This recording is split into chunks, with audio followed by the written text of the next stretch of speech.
1903. This is the story of perhaps the most wonderful voyage ever taken by a ship.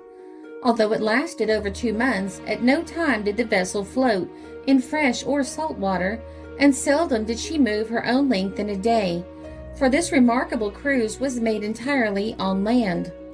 Lightship number 50, as she is called by the United States government, holds the record for strange cruises. The one I am about to describe was made from sheer necessity.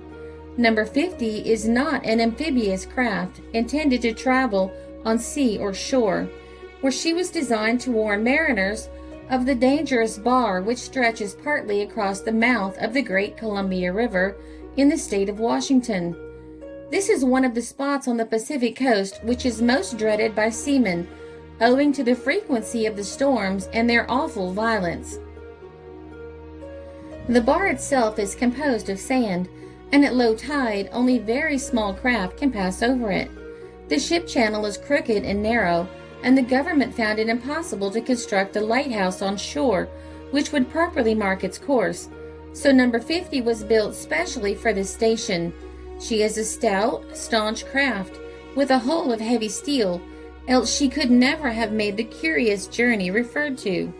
She is one of the larger type of light vessels, and on her 2 masts are fastened lanterns, whose rays can be seen far away at sea, even in thick weather. After building number 50, the next question was how to fasten her, so that she would not be moved out of her proper berth, and thus deceive the sailors depending on her lights to enter the river. What are termed mushroom anchors, for their resemblance in form to this familiar vegetable, were cast especially for the purpose. To each was fastened 240 feet of chain, so heavy that each link represented as much weight as a strong man could lift, for the iron bars of which they were composed were no less than 2 inches in thickness. It was supposed that with such fastenings the vessel could easily ride out the heaviest gale, aided by the powerful steam engines with which she was equipped, as well as a suit of sails.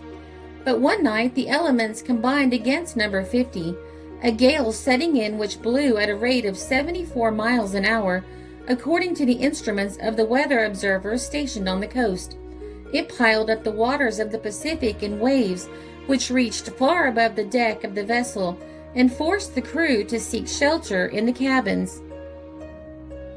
It tossed the lightship about like a toy boat, and finally the strain was too much for even the great anchor chains to stand, and they snapped as if made of wire. The captain ordered a full head of steam to be put on, and an effort was made to work away from the coast, but in vain. Slowly but surely, number 50 was forced towards what is known as Mackenzie Head, a pile of rock which would soon have ground her to pieces, and where it would have been impossible for one of the crew to have come ashore alive. Seeing this danger, the commander gave orders to steer for a little sandy beach near the mouth of the river. Meanwhile, the people on shore had seen the vessel's predicament, and 2 powerful steamships bravely went to her assistance. Although ropes were passed from them to number 50, nothing would stand the strain in the awful sea, and the line soon parted, the relief ships being obliged to turn back to this harbor to save themselves. As the only chance to save the lives of those on board, the bow of the lightship was again turned toward the beach, and she was driven far up on it by the force of the waves and the full power of her engines. An idea of the power of the hurricane can be gained when it is stated that after the storm was over, the ship was left high and dry over 200 feet from the water's edge. Fortunately, no lives were lost. After the storm subsided, an examination showed that the stout hull had been but little damaged, even by this rough experience, and the question arose as to the best way to get the vessel into her natural element again. It happened that the part of the beach upon which she was stranded is composed of sand so soft that the great weight of the vessel forced her into it. Day after day she sank deeper and deeper, until, by the time arrangements had been made to pull her back into the water, nearly half of the hull had disappeared from view, and number 50 was literally buried in the beach. While the engineers believed the lightship could be raised after considerable trouble, the problem of floating her was far more difficult. The waves which had carried her ashore were of such size as to make the ocean navigable, where in calm weather it is scarcely deep enough to float a rowboat. At this point, a person can wade nearly a quarter of a mile into the ocean before becoming entirely submerged, and to secure sufficient depth of water to float the vessel, which draws 12 feet, it would be necessary to go out nearly a mile. The idea of making a channel was considered, but as it would be filled with sand almost as rapidly as it could be excavated, the scheme had to be abandoned. Several other plans were considered, but all were proved to be impracticable, and the government officials had almost decided to abandon the rescue of the ship when someone proposed the idea of a land voyage. The beach on which number 50 rested forms part of a peninsula, on one side of which is the ocean, and on the other side Baker's Bay. The water of the bay is so deep close to the shore that once upon this side the vessel could be slid into its waters with little difficulty, but the question was how to get her across the country. It was indeed no ordinary undertaking. First, she must be dug out of the bed of sand, and then started on a journey through an extensive forest, over several quite large hills, and across a swamp before reaching her destination. A great tunnel must be made through the woodland by cutting down trees and removing underbrush. A pathway had to be constructed over the marsh, and the task of removing logs, boulders, and other obstacles on the route required the services of a small army of men. After carefully considering the matter, however, the engineers decided that this was the only plan if the vessel was to be saved. The first thing to be done was to secure the necessary power, and a score of teams of powerful horses were secured from the vicinity, as well as a corps of workmen armed with crowbars, shovels, and axes. Enough timber to build a ship was needed for the artificial bed on which to place the vessel, and this was secured from adjacent towns, together with miles of rope and chain needed to keep her upright on her journey and pull her along. Several weeks were required for these preparations. Then a force of men was placed at work to dig out the ship. It was necessary not only to make a great hole in the beach, but to clear the inside of the vessel, for the force of the gale which drove her ashore and other storms which had occurred since she was stranded had filled the hole itself with sand. This was taken out to lighten her weight as much as possible. When the beach had been dug away so that the keel could be reached, great jack screws were placed beneath her, and in this way the mast was lifted higher and higher until it was on a level with the top. Meanwhile, a sort of cradle was being constructed. It consisted of a framework of heavy timbers resting on a number of small wheels. This was the car on which the ship was to make its journey overland. The formation of a suitable route for the cradle, however, was one of the most difficult tasks.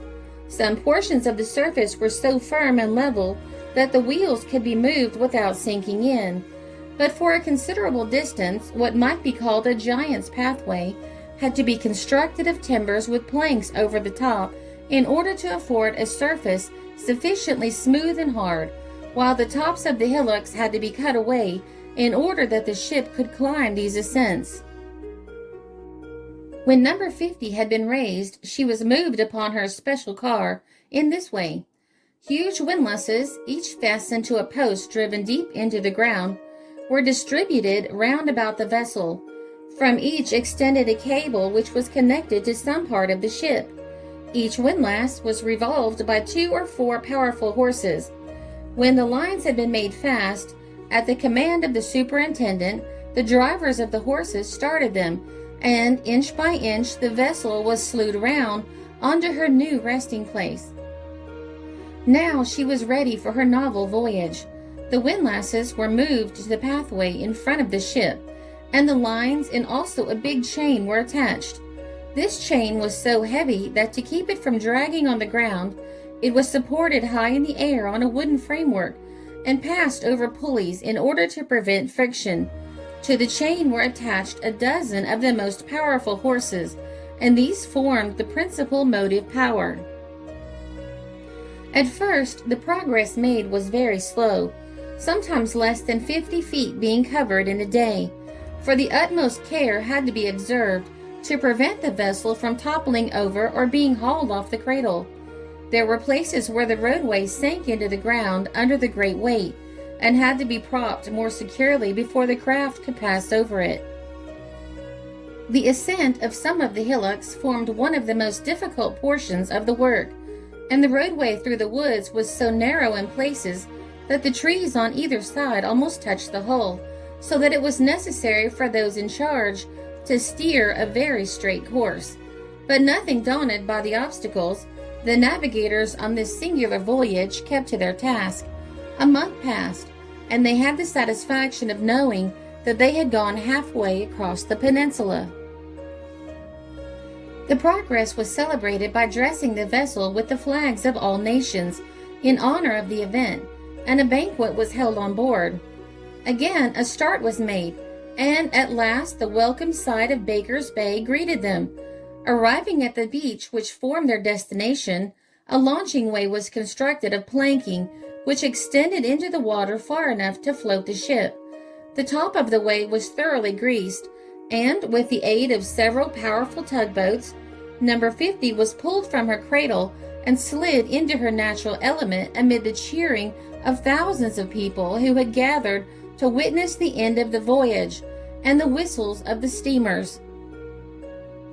The manner in which this curious cruise was made would be called by sailors warping.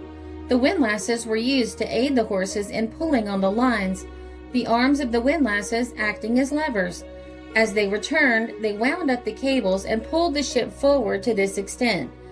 As soon as the cable was reeled in, it would be disconnected from the windlass, which would be moved forward, and the operation repeated.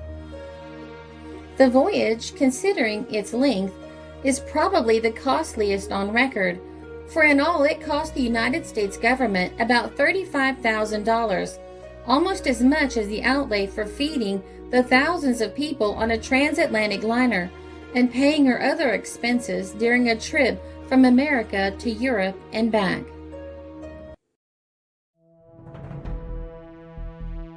This article appeared in The Wide World Magazine, Volume 12, 1903.